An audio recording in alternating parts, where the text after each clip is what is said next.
ओम शांति।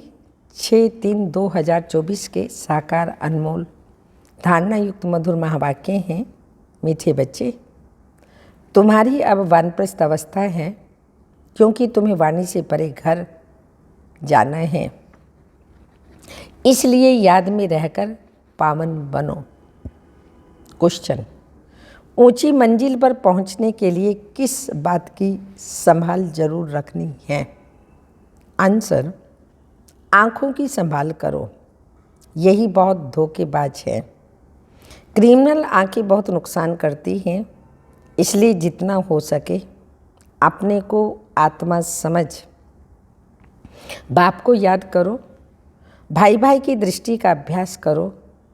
सवेरे सवेरे उठ एकांत में बैठ अपने आप से बातें करो। भगवान का हुक्म है, मीठे बच्चे, काम महाशत्रु से खबरदार रहो। ओम शांति।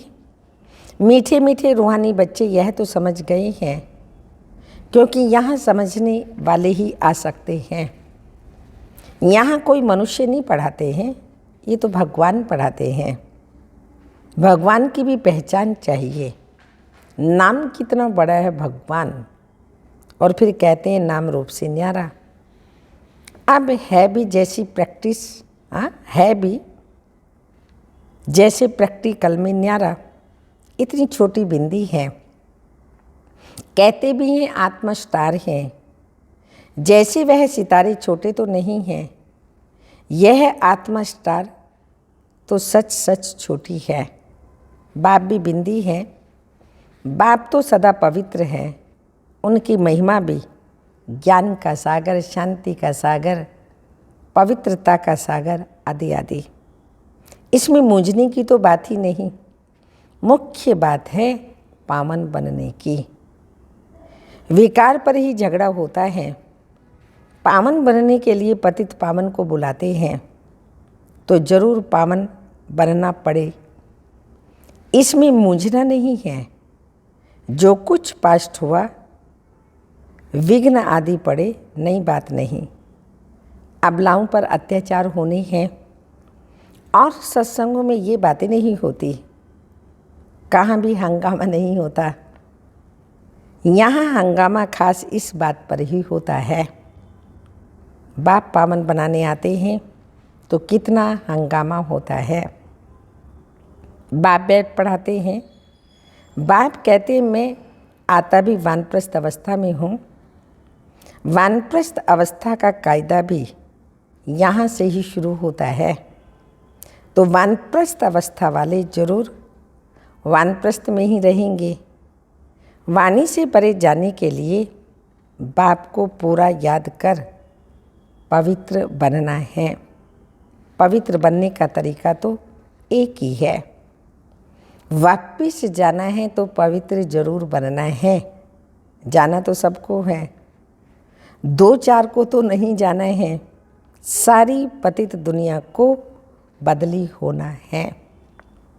इस ड्रामा का किसी को भी पता नहीं है। सतयुग से कलयुग तक ये ड्रामा का चक्र है।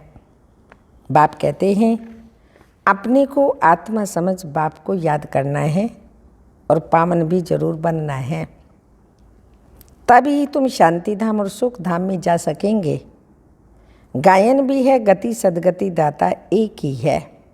सतयुग में बहुत थोड़े होते हैं और पवित्र होते हैं। कलयुग में अनेक धर्म और अपवित्र हो पड़ते हैं।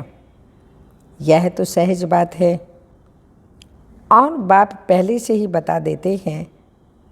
बाप तो जानते हैं हंगामा होगा जरूर। ना जाने तो युक्तियाँ क्यों रचें। चिट्ठी ले आओ कि हमको ज्ञान अमृत पीने जाना है। जानते हैं यह झगड़ा होने की भी ड्रामा में नोंद है। आश्चर्यवत अच्छी तरह पहचान कर ज्ञान लेते, औरों को भी ज्ञान देते, फिर भी ओहो मम्माया, उन्हों को तुम अपनी तरफ खींच लेती हो। ये सब ड्रामा में नोंद है। इस भावी को कोई टाल नहीं सकता। मनुष्य सिर्फ कह देते हैं परंतु अर्थ नहीं समझते। तो बच्चे, ये बहुत ऊंची पढ़ाई है। आंखें ऐसी धोखेबाज हैं, बात मत पूछो। तमो प्रधान दुनिया है।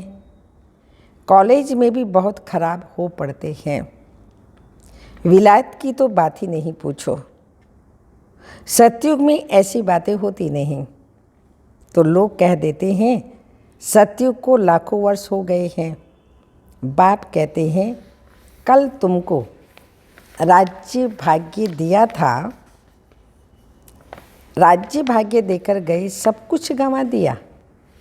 लौकिक में भी बाप कहते हैं ना, इतनी तुमको मिल्कियत दी, सब गंवा दी। ऐसे भी बच्चे निकल पड़ते हैं जो धक से मिल्कियत को उड़ा देते हैं। तो बेहद का बाप भी कहते हैं मैं तुमको कितना धन देकर गया, कितना तुमको लायक विश्व का मालिक बनाया। अब ड्रामा अनुसार तुम्हारा क्या हाल हो गया है। तुम वही मेरे बच्चे हो ना। बाबा को डाउट हो रहा है, पूछ रहे हैं तुम वही मेरे बच्चे हो ना। कितने तुम धनवान थे। वह है बेहद की बात जो तुम समझाते हो। एक कहानी है। रोज कहता था शेर आया शेर आया, परंतु शेर आता ही नहीं था। एक दिन सच सच शेर आ गया। तुम भी कहते हो मौत आया कि आया, तो कहते हैं ये रोज कहते हैं, विनाश तो होता ही नहीं।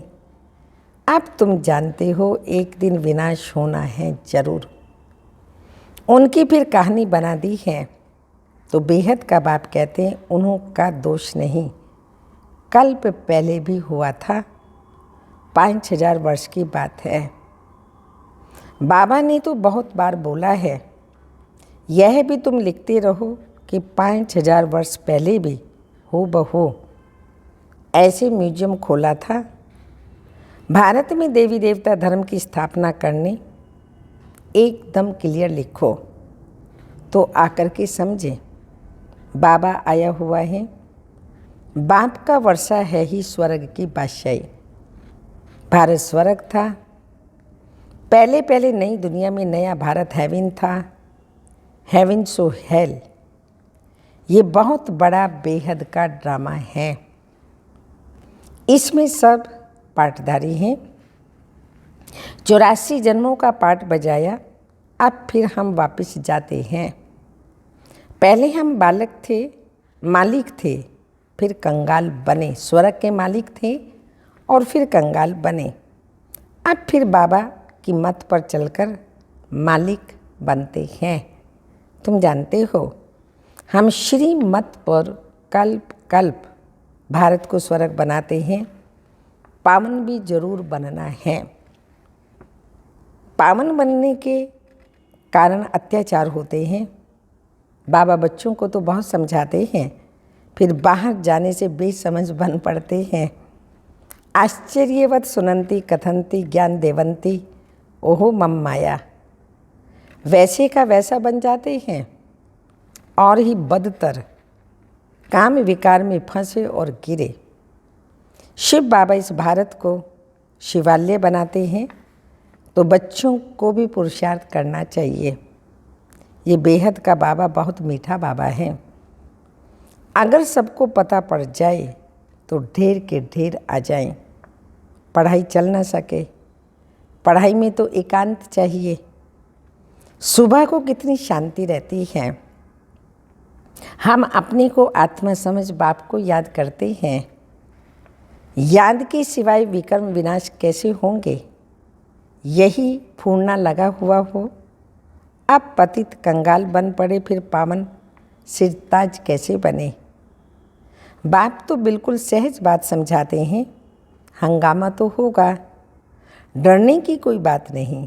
बाप तो बिल्कुल साधारण है। ड्रेस आदि सब वही है, कुछ भी फर्क नहीं। सन्यासी तो फिर भी घर बार छोड़ गेरू कफनी पहन लेते हैं। इनकी तो वही पहरवाइश है। सिर्फ बाप ने प्रवेश किया और कोई फर्क नहीं। जैसे बाप बच्चों को प्यार से संभालते हैं, पालन पोषण करते हैं, वैसे यह भी करते हैं। कोई अहंकार की बात नहीं है, बिल्कुल साधारण चलते हैं। बाकी रहने के लिए मकान तो बनाना पड़े, वह भी साधारण। तुम्हें तो बाप बेहद का बाप पढ़ाते हैं। बाप तो चुंबक है, कम है क्या? बच्चियां पवित्र बनती हैं तो बहुत सुख मिलता है। वह तो कह देते हैं कोई शक्ति है, परंतु शक्ति किसको कहा जाता है वह भी समझते नहीं। सर्वशक्तिमान बाप हैं, वह सबको ऐसा बनाते हैं, परंतु सब एक जैसा तो बन न सके। फिर तो फीचर्स भी एक जैसे हो जाएं, पद भी एक जैसा हो जाए। यह तो ड्रामा बना हुआ है। 84 जन्मों में तुमको वही 84 फीचर्स मिलते हैं जो कल्प पहले मिले थे।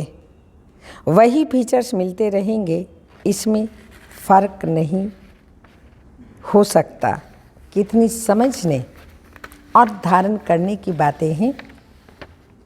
विनाश तो जरूर होना ही है। विश्व में शांति अभी तो हो नहीं सकती। आपस में लड़ते रहते हैं, मौत तो सिर पर खड़ा है। ड्रामा अनुसार एक आदि सनातन देवी देवता धर्म की स्थापना, बाकी धर्मों का विनाश होना है। एटॉमिक बॉम्ब भी बनाते रहते हैं। नेचुरल कैलेमिटीज भी होंगी, बड़े बड़े पत्थर गिरेंगे जो सब मकान आदि टूट पड़ेंगे। कितना भी मजबूत मकान बनावें, फाउंडेशन पक्का बनावें, परंतु रहना तो कुछ भी नहीं। वह समझते हैं अर्थक्वेक में भी गिर न सकें, परंतु कहते हैं कितना भी करो, 100 मंजिल बनाओ, परंतु विनाश होना है जरूर। ये कुछ भी रहेंगे नहीं। तुम बच्चे यहाँ आए हो स्वर्ग का वर्षा पानी। विलायत में देखो क्या लगा पड़ा है। इसको रावण का पंप कहा जाता है। माया कहती है हम भी कम नहीं। वहाँ तो तुम्हारे हीरे जवाहरात के महल होते हैं, सोने की सब चीज़ें होंगी। वहाँ तो दूसरा तीसरा मंजिल बनाने की ज़रूरत नहीं है। ज़मीन पर भी खर्चा नहीं लगता, सब कुछ मौजूद रहता है। तो बच्चों को बहुत पुरुषार्थ करना चाहिए। सबको पैगाम देना है। अच्छे अच्छे पंडित बच्चे आते हैं रिफ्रेश होने के लिए। यह भी ड्रामा में नोंद है। फिर भी आएंगे। इतने सब आए हैं, पता नहीं इन सब को फिर देखूंगा व नहीं। यह सब ठहर सकेंगे व नहीं। आए तो ढेर के ढेर हैं, फिर आश्चर्यवत भागंती हो जाते हैं। लिखते हैं बाबा हम गिर गए, अरे की कमाई चट कर दी। फिर इतना उच्च पद नहीं मिलेगा। यह है बड़े ते बड़ी अवज्ञा। वो लोग ऑर्डिनेंस निकालते हैं फलाने टाइम पर कोई बाहर ना निकले, नहीं तो शूट कर देंगे। बाप भी कहते हैं विकार में जाएंगे तो शूट हो जाएंगे। भगवान का हुक्म है ना, खबरदार रहना। आजकल गैस आदि की ऐसी चीज़ें निकाली हैं जो मनुष्य बैठे बैठे फट से खलास हो जाएं। ये सब ड्रामा में नूंद है, क्योंकि पिछाड़ी में हॉस्पिटल आदि रहेंगे नहीं। झट आत्मा एक शरीर छोड़ दूसरा लेती है। दुख क्लेश आदि सब छूट जाता है, वहाँ क्लेश आदि ही नहीं। आत्मा स्वतंत्र है। जिस समय पर आयु पूरी होती है तो शरीर छोड़ देती है, वहाँ काल होता नहीं। रावण ही नहीं है तो काल फिर कहाँ से आएगा। ये रावण के दूत हैं, भगवान के नहीं। भगवान के बच्चे तो बहुत प्यारे हैं। बाप कभी बच्चों का दुख सहन कर न सके। ड्रामा अनुसार कल्प का 3 हिस्सा तुम सुख पाते हो। बाप जो इतना सुख देते हैं उसकी श्री मत पर चलना चाहिए। यह अंतिम जन्म है। बाप कहते हैं गृहस्थ व्यवहार में रहें, अंतिम जन्म पवित्र रहना है। बाप की याद से ही विकर्म विनाश होंगे। जन्म जन्मांतर के सिर पर पाप हैं। तमो प्रधान से सतो प्रधान जरूर बनना है। बाप है सर्वशक्तिमान अथॉरिटी। जो भी शास्त्र आदि पढ़ते हैं उनको अथॉरिटी कहते हैं। अब बाप कहते हैं सबकी अथॉरिटी मैं हूँ। मैं इन ब्रह्मा द्वारा सब शास्त्रों का सार आकर के सुनाता हूँ। अपने को आत्मा समझ मुझे याद करो तो पाप विनाश होंगे। बाकी पानी में स्नान करने से पावन कैसे होंगे? कहाँ चुल्लू पानी, थोड़ा सा पानी होगा तो उनको भी तीर्थ समझ स्नान करेंगे। इसको कहा जाता है तमो प्रधान निश्चय। ये तुम्हारा सतो प्रधान निश्चय है। बाप समझाते हैं इसमें डरने की तो बात ही नहीं है। अच्छा, मीठे मीठे सिक्की लदे बच्चों प्रति माता पिता बाप दादा का याद प्यार, गुड मॉर्निंग, डायमंड मॉर्निंग। रूहानी बाप की रूहानी बच्चों को नमस्ते। हम रूहानी बच्चों की रूहानी माता पिता बाप दादा को याद प्यार, गुड मॉर्निंग, डायमंड मॉर्निंग, ओम नमस्ते। धारणा के लिए मुख्य सार है भगवान ने जो पवित्र बनने का हुक्म दिया है उसकी कभी भी अवज्ञा नहीं करनी है। बहुत बहुत खबरदार रहना है। बाप दादा दोनों की पालना का रिटर्न पवित्र बन करके दिखाना है। बाप दादा दोनों की पालना का रिटर्न पवित्र बन करके दिखाना है। सेकंड पॉइंट, ड्रामा की भावी अटल बनी हुई है, उसे जानकर सदा हर्षित और निश्चिंत रहना है। विनाश के पहले सबको बाप का पैगाम पहुंचाना है। वरदान, ज्ञान अमृत से प्यासी आत्माओं की प्यास बुझाकर तृप्त करने वाली महान पुण्य आत्म भव। स्पष्टीकरण, किसी प्यासे की प्यास बुझाना ये महान पुण्य है। जैसे पानी न मिले तो प्यास से तड़पते हैं, ऐसे ज्ञान अमृत न मिलने से आत्माएं दुख अशांति में तड़प रही हैं, तो उनको ज्ञान अमृत देकर प्यास बुझाने वाले बनो। जैसे भोजन खाने के लिए फुर्सत निकालते हो क्योंकि आवश्यक है, ऐसे यह पुण्य का कार्य करना भी आवश्यक है। इसलिए ये चांस लेना है, समय निकालना है, तब कहेंगे महान पुण्य आत्मा। स्लोगन, बीती को बिंदी लगाकर हिम्मत से आगे बढ़ो तो बाप की मदद मिलती रहेगी। बीती को बिंदी लगाकर हिम्मत से आगे बढ़ो तो बाप की मदद मिलती रहेगी। अव्यक्त इशारा, अभी सर्व शक्तियों की प्राप्ति है, इसलिए बेफिक्र बादशाह हो। लेकिन अगर कोई ना कोई संग दोष व कोई कर्म इंद्री के वशीभूत हो, अपनी शक्ति खो लेते हो, तो बेगमपुर का नशा व खुशी भी खो जाती है। जैसे वह बादशाह भी कंगाल बन जाते हैं, वैसे यहाँ भी माया के अधीन होने से मोहताज कंगाल बन जाते हैं। इसलिए सदा अष्ट शक्ति स्वरूप बेगमपुर का बादशाह हूँ, इस स्मृति को कब भूलना नहीं।